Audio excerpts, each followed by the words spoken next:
Leo tumekutana hapa kwa kuwahabarisha juu ya ujio au mapokezi ya vichwa vitatu vya umeme, vichwa vitatu vya treni za umeme pamoja na mabehewa 27 ambayo huu ni mwendelezo wa vifaa ambavyo vinatengenezwa huko nje Korea Kusini pamoja na nchi zingine kwa lengo mahususi la uendeshaji wa reli yetu ya SGR.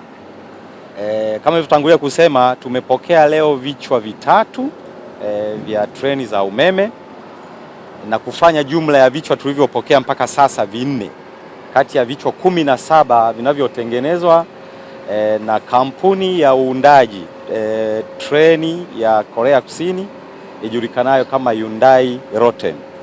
Na pia sambamba na hilo tumepokea tena mabehewa 27 miezi Septemba na mwaka huu tulipokea pia batch ya mabehewa mengine.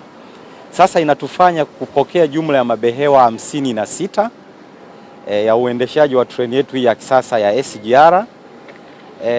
Na hapa katika batch tuliyoipokea leo ina mabehewa ya daraja la uchumi pamoja na daraja la biashara.